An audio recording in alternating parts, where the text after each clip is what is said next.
Zakweli. Bonjour André. Bonjour Natacha, bonjour à tous.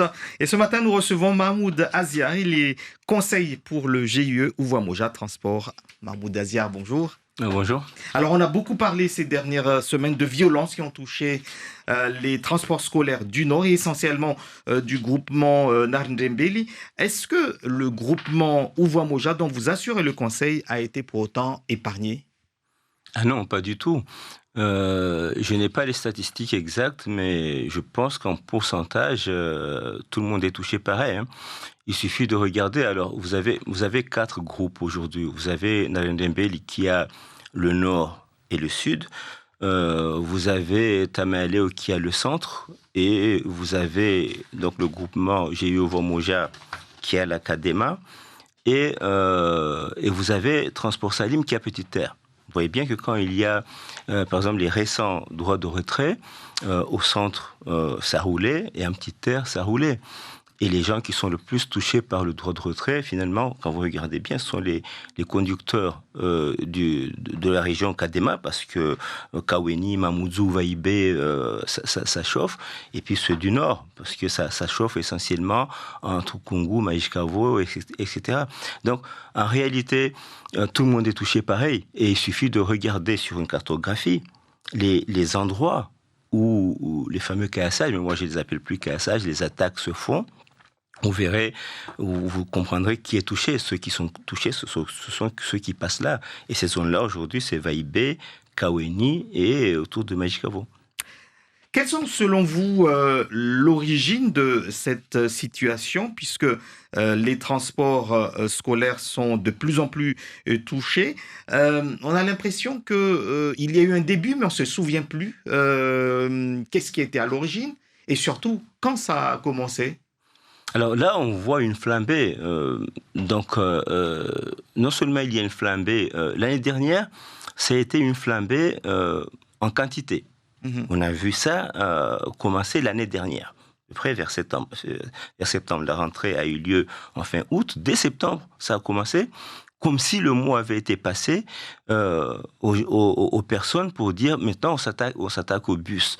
Mais la réalité, c'est que quand vous regardez bien, le mouvement de 2018 a commencé par l'insécurité dans les transports scolaires. N'oublions pas ça. Ce mouvement-là, parce qu'à un moment donné, les conducteurs en avaient marre, et tout a commencé là. Et quand nous avons discuté avec la ministre Annick Girardin, je le sais bien parce que c'est moi qui avais conduit la délégation à cette rencontre, je pense, du 13 mars 2018. Et la première chose qu'on a faite, c'était de lui demander un plan pour lui dire, est-ce que vous pouvez sécuriser là où les élèves montent dans les bus? Est-ce que vous pouvez sécuriser les trajets? Est-ce que vous pouvez sécuriser les abords des établissements scolaires et sécuriser l'intérieur des transports scolaires? Est-ce que vous pouvez très rapidement, en urgence, établir un plan pour ça? On a commencé par là. Et puis après, on a étendu le mouvement avec des revendications sur le développement de Mayotte, globalement. Mais on a d'abord commencé par là. Donc, l'année dernière, on a vu une flambée, une montée en quantité. Mais cette année, on voit une montée en gravité d'effet. Jusqu'à ce qu'on voit ces machettes, ces attaques à la machette au bus qu'on ne pouvait même pas imaginer. On ne peut même pas imaginer que ça puisse se passer à Mayotte. Et là, on est arrivé à un autre point, et je ne sais même pas si... je pense que l'État aujourd'hui fait semblant de prendre conscience uniquement parce que ces images, comme ça a été dit, ont fuité pour passer sur la 2, sur France 2. Oui, France 2. France 2, c'est ça. Mais, mon Dieu, on dirait que les choses se font ici, et les choses sont cachées pour que ça ne se sache pas en France hexagonale, pour que ça ne se sache pas en Europe, pour que ça ne se sache pas dans le monde. Effectivement, maintenant, il y a des antennes de télévision qui appellent d'un peu partout dans le monde à Mayotte. Moi, je ne suis plus au collectif maintenant, mais les gens qui l'ignorent continuent de m'appeler pour me demander de leur donner des points de vue par rapport au collectif, qu'est-ce qui se passe à Mayotte. Et ça vient de partout dans le monde, uniquement parce que ça passe maintenant dans les médias nationaux. Donc, ce qui m'inquiète, moi, c'est le fait qu'effectivement, ça vient de loin, ça fait longtemps que ça dure, ça monte en puissance, et on dirait que l'État chercher uniquement à le cacher. Maintenant que ça ne peut pas se cacher, on fait des actions très, très, très rapides comme celle du RAID dont on ne connaît toujours pas les résultats. Que faut-il faire alors? Parce que là, il y a des solutions proposées, peut-être des solutions d'urgence. Il y a la semaine dernière le conseil départemental qui prépare une police des transports. Il y a eu des discussions également pour Vigie Caillassage. Il y a eu des propositions. Et puis, vous qui parlez aux chauffeurs des bus, qu'est-ce qu'ils vous disent? Est-ce qu'eux aussi, ils ont des propositions, des solutions éventuelles? Ok, alors, moi, je voudrais commencer par une idée simple, c'est que j'avais brandi ce document. Je ne sais pas si on le voit, mais c'est le plan Mayotte sécurité pour tous. En 2018, quand on discutait avec la ministre. Et si déjà en 2018, je lui disais que si les mesures qui sont contenues dedans étaient mises en place, on aurait déjà fait beaucoup de choses. De 2018 à aujourd'hui, donc 2016 où ce plan a été fait à aujourd'hui, ça fait 6 ans. De 2018 à maintenant, ça fait 4 ans.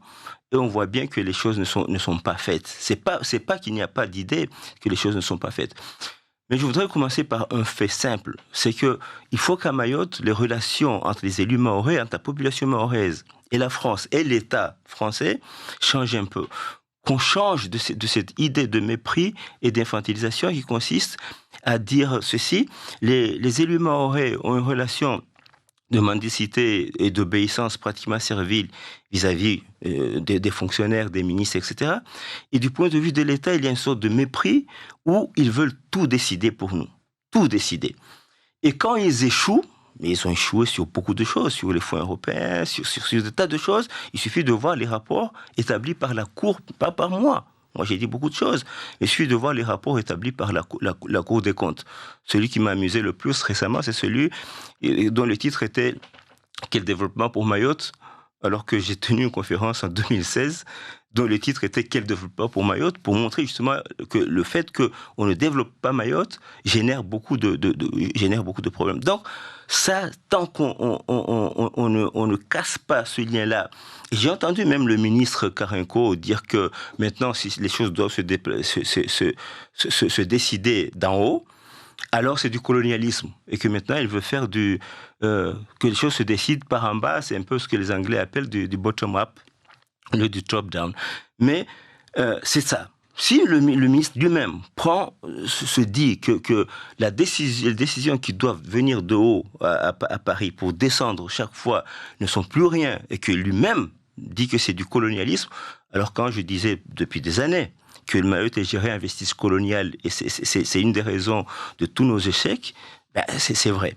Maintenant, revenons à une chose simple. Ces fameux jeunes, nous tous on a été jeunes, nous tous on a fait des bêtises, mais pas au point d'aller faire ce qui se fait aujourd'hui, pas au point de brandir des machettes, pas au point d'aller casser les investissements des gens, pas au point de faire tout ça. Et d'où on apprenait tout ça? Dans les familles, dans l'école coranique, dans le quartier. Je vous donne un exemple. À Tsunzu, un bus est passé, on l'a attaqué. Il est passé. Le chauffeur a alerté tout le monde.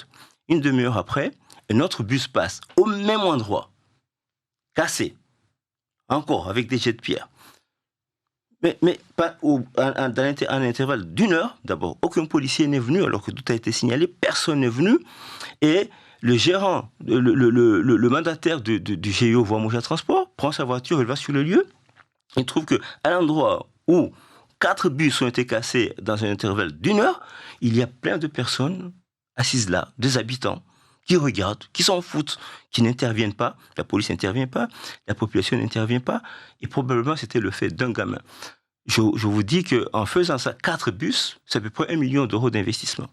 Alors, moi, je me dis, mais d'abord, qui est ce gamin? Mais pourquoi on ne l'attrape pas? Mais qu'est-ce qu'on fait? Et si ce bus, maintenant, est un bus qui transporte des élèves, il faut que le procureur commence à requalifier les faits, mais si le procureur, depuis le temps qu'on lui demande, ne veut pas requalifier les faits, alors l'idée aujourd'hui, commencer d'ailleurs par les gens de Nandembel, mais eux, ils ont déjà des avocats depuis longtemps, alors que les autres ont un peu du mal à trouver les avocats qui veulent intervenir.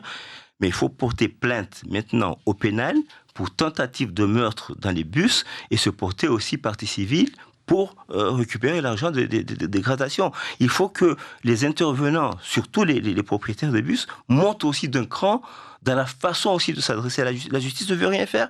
Eh bien, au lieu de porter plainte pour qu'une enquête soit faite, et les enquêtes ne sont pratiquement jamais faites ou n'aboutissent à rien, et même parfois quand on amène les gamins, ils sont relâchés, ben maintenant c'est la plainte pénale qui doit dire ils ont voulu tuer des gens dans mon véhicule.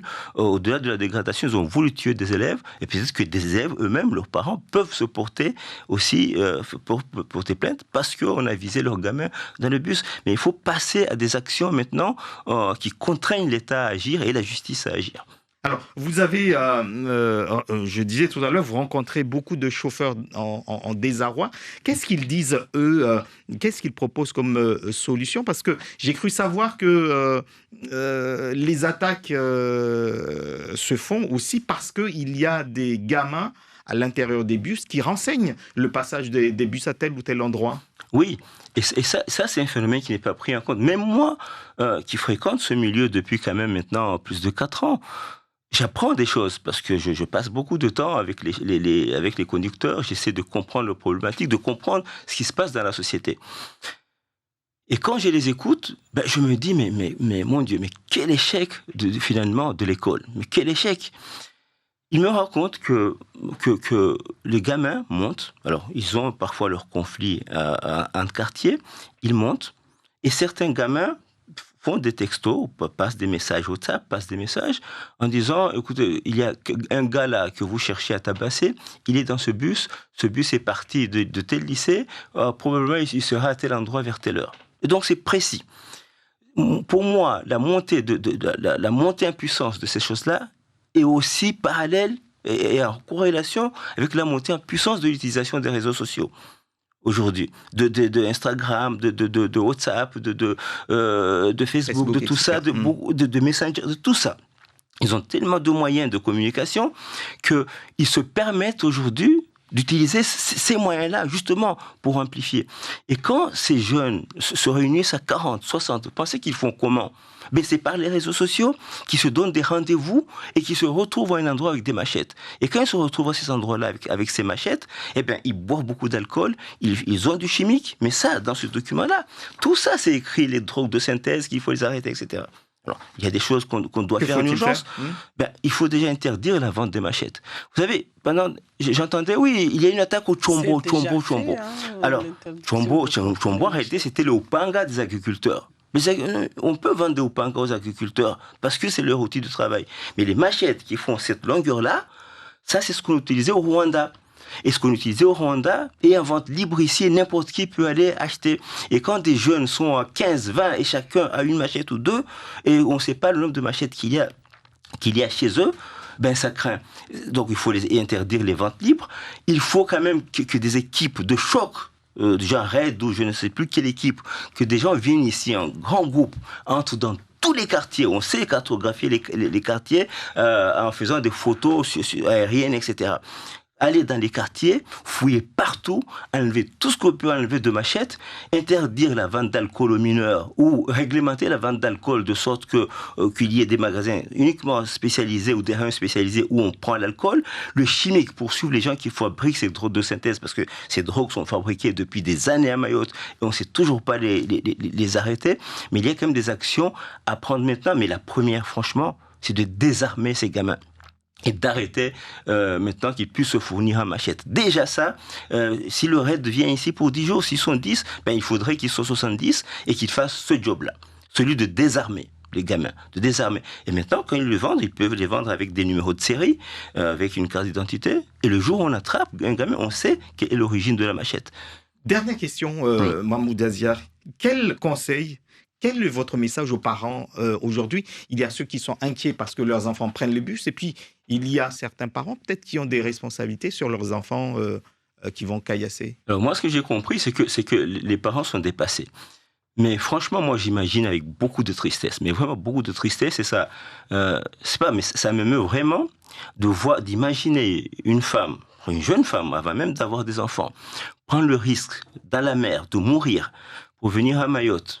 essayer d'avoir une bonne vie. Mais elle n'est pas allée à l'école, sa vie est un peu foutue, mais elle se dit, je vais là-bas, je ferai des enfants, ils seront peut-être français, ils seront quelqu'un, ils seront médecins, pilotes, ils seront ingénieurs, ils seront infirmiers, ils seront chefs mécaniciens. Ces femmes imaginent ça. Mais elles sont dans un taudis, délaissées, occupent des terrains des gens, dans des situations déjà violentes en soi. Ces enfants vivent dans des situations violentes, grandissent dans des situations violentes et donc deviennent violents. C'est cette mère qui a risqué sa vie a échoué. Mais je l'imagine parfois, l'enfant qui devait devenir un ingénieur est devenu un meurtrier. Et à 3 heures du matin, l'enfant rentre avec une machette bourrée ou avec du chimique, les yeux vides, il y a du sang dans la machette et on apprend qu'ils ont tué quelqu'un à Bonovo. Voilà cet échec-là qui est quand même dramatique dans l'histoire. Mais je m'adresse surtout aujourd'hui, je voudrais m'adresser aux étudiants. Mon Dieu, vous êtes à l'école pour trouver du travail demain. Il n'y aura pas du travail dans les administrations, il y aura du travail dans le privé. Le privé investit pour créer des emplois. Vous, quand vous cassez les bus, vous cassez des investissements. Des gens qui investissent pour créer des emplois pour vous demain. Vous allez les virer, les barrer. Vous n'aurez plus d'emploi. Et quand vous continuez comme ça, même si vous pensez aller à l'extérieur, sur votre CV, quand ça sera écrit Mayotte et que vous voulez travailler à la Barclays Bank, par exemple, eh bien, les gars, regardons, vous êtes de Mayotte, vous avez sûrement des gènes de quelqu'un de violent, vous n'aurez rien. Donc les jeunes, arrêtez ce jeu-là. Vous êtes en train de scier la branche sur laquelle vous êtes assis. Vous êtes en train de gâcher votre avenir. Merci Mahmoud Azia d'avoir été l'invité de Zakouli.